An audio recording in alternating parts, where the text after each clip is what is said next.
देखो इस क्वेश्चन के अंदर क्वेश्चन नंबर 43 में मुझे बताया गया प्रिया कोमल राखी पार्टनर्स है, रेशियो 2:1 है, फर्म डिसॉल्व हो गई। डिसोल्यूशन की डेट पे सन्ड्री एसेट्स इंक्लूडिंग कैश 88,000 है, यानी कि अगर मैं कैश को एक्सक्लूड कर दूं तो जो रियलाइज वाले एसेट्स हैं बेचने वाले वो 83,000 हो गए। मुंह बंद रखना शर्मा जी। एसेट्स रियलाइज हमने एसेट्स बेच दिए 88,000 के including unrecorded assets we realise 4,000। Basically सारे 80 के सेल हो गए इंक्लूडिंग अनरिकॉर्डेड, तो उससे कोई फ़र्क नहीं पड़ेगा। अगर मैं इसको बाइफरकेट करके लिखना भी चाहूँ तो 76 + 4। एक कंटिजेंट लाइबिलिटी थी 8,000 की जो हमने पे की, कंटिजेंट लाइबिलिटी अनरिकॉर्डेड हो गई। कैपिटल अकाउंट गिवन है जी 20,000 ईच। अब जब आप रियलाइजेशन अकाउंट बनाएंगे तो एक प्रॉब्लम आएगी, क्या मुझे ये तो पता ही नहीं कि लाइबिलिटीज़ थी कितनी। एसेट्स पता है कितने के थे, बेच दिए। लाइबिलिटीज़ ये पता ही नहीं, तो मुझे पहले बनानी पड़ेगी बच्चों memorandum balance sheet. Memorandum balance sheet मतलब क्वेश्चन शुरू होने से जो पहले मुझे क्वेश्चन में बैलेंस शीट गिवन होती थी उसकी बात हम कर रहे हैं, ठीक है। वो वैसे ही बनेगी जैसे बनाते थे हम, मतलब जो गिवन होती है बहुत सिंपल सी है, ठीक है। चलिए करेंगे शुरू। जिन्होंने कर लिया चेक करेंगे और जिन्होंने नहीं किया मेरे साथ साथ बनाएंगे। देखिए हमने बनाया पहले memorandum balance sheet. Balance sheet का फॉर्मेट बनाओ।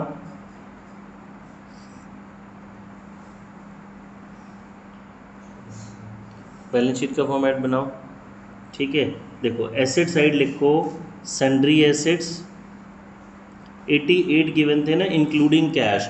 मुझे कैश को अलग लिखना है क्योंकि कैश रियलाइजेशन में पोस्ट नहीं होता, ठीक है भाई। कैश आ गया 5,000, तो बाकी एसेट्स कितने हो गए मेरे 83,000। आ रही बात समझ लो। कैश को सेपरेट क्यों लिखा, क्योंकि कैश रियलाइजेशन में पोस्ट नहीं होता। फिर आ गया हो एसेट्स रियलाइज्ड, वो तो यहाँ पे आएगा नहीं। अनरिकॉर्डेड एसेट्स आएगा नहीं। कंटिजेंट लाइबिलिटी भी नहीं आती यहाँ पे। आ गई जी कैपिटल। कितने पार्टनर हैं, 3 हमारे पास, तो हमने लिखा कैपिटल प्रिया कोमल राखी 20,000 ईच बता रहा है जी हमें।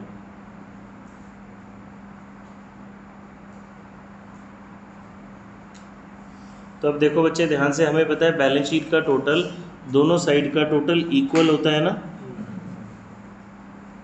तो अगर मेरा एसेट साइड का टोटल 88 है तो लाइबिलिटी साइड का भी कितना होना चाहिए 88, बट वो 88 नहीं है, 60 आ रहा है। तो जो डिफरेंस है कितना हो गया 28,000। इस 28,000 को आप क्या लिखेंगे, सन्ड्री लाइबिलिटीज़, ठीक है जी। सन्ड्री लाइबिलिटीज़ यानी कि ये वो लाइबिलिटीज़ आ गई जो मेरे पास एक्चुअल में पहले थी। अब क्वेश्चन बिल्कुल नॉर्मल है, बस इतना सही तो क्वेश्चन है। अब आप रियलाइजेशन बनाओ, फटाफट से क्वेश्चन डन हो जाएगा। ये पूरा अगर इस टाइप का क्वेश्चन आ जाता है तो 6 मार्क का क्वेश्चन आएगा ये। और हमारे लिए मेन जो जो हमने पहले किए उनसे बहुत ईजी हो गया ये, क्योंकि इसमें बहुत सारी चीज़ें कुछ है ही नहीं। देखो हमने डेबिट में लिखा टू सन्ड्री एसेट्स, रियलाइजेशन के डेबिट में सन्ड्री एसेट्स कितने लिखेंगे हम 83,000। क्रेडिट में लिखेंगे सन्ड्री लाइबिलिटीज़, लाइबिलिटीज़ कितनी लिखेंगे 28,000, ठीक है भाई। एसेट यहाँ लिखो 83,000 और लाइबिलिटीज़ उधर जैसे जाएंगी 83,000, क्लियर। अब इन एसेट्स को उसने लिखा था जी, हमने नीचे रियलाइज़ कर दिया 80,000 में इंक्लूडिंग एन अनरिकॉर्डेड, तो अनरिकॉर्डेड से कोई फ़र्क नहीं पड़ेगा। बाय कैश लिख लेते हैं क्योंकि उसने कैश अकाउंट बनाने को बोला है। तो सन्ड्री एसेट्स कितने की सेल हो गई जी हमारी 80,000 क्रेडिट साइड में। फिर कंटिजेंट लाइबिलिटी की पेमेंट की, तो to cash account contingent liability पे हुई हमारी 8,000, और ये जो लाइबिलिटी है 28,000, इसके लिए तो क्वेश्चन साइलेंट है ना। 28,000 वाली लाइबिलिटी के लिए इसको पेमेंट करने के बारे में कुछ नहीं बोला गया, तो इसको हमें पे करना ज़रूरी है, खुद ही पे करेंगे। यहाँ लिख देते हैं सन्ड्री लाइबिलिटीज़ 28,000, तो 28 और 8 कितना हमारी पॉकेट से चला गया 36, और तो कुछ नहीं है। कोई unrecorded assets liability I think और कुछ भी नहीं है जी। बस टोटल कर देंगे, डिफरेंस प्रॉफिट और लॉस निकालते हैं। देखो जी कितना आ रहा है हमारा, चेक करो 11,109। टोटल आ गया 109, 1,09,000, 11,000 का लॉस आ गया।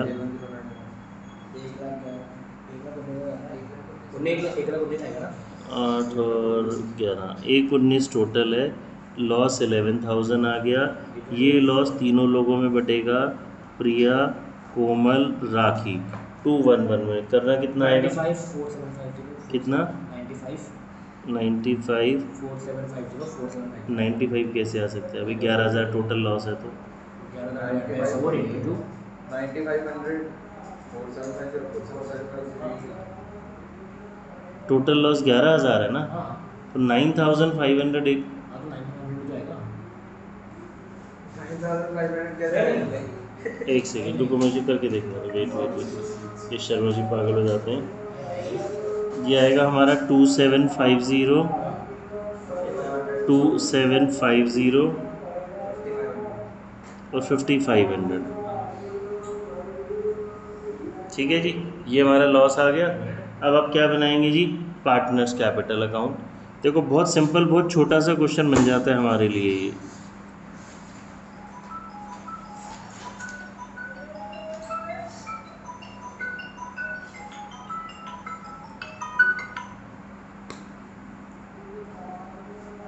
पर्टिकुलर्स, प्रिया,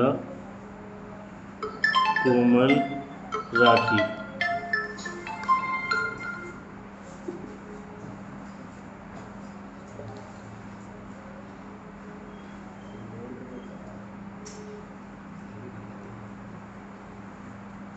हमने बैलेंस लिखा, कंप्लीट करो इसको। बैलेंस लिखेंगे जी 20,000 ईच। फिर आपने जो रियलाइजेशन का लॉस है ये ट्रांसफ़र करा 5,500, 2750, 2750। ठीक है जी। कोई पार्टनर एसेट्स और लायबिलिटी तो लेके जा नहीं रहा, कोई हमारे पास जनरल रिजर्व फंड भी नहीं है, तो डिफरेंस किसके नाम से आ जाएगा? To cash account.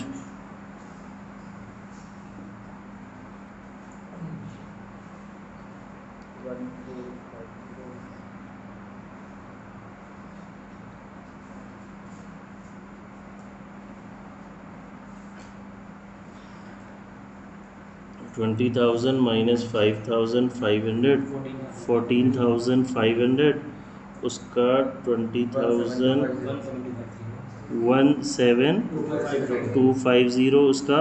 17,250। ठीक है जी, सेम आ जाएगा। अब लास्ट में मुझे क्या बनाना होता है? Cash account.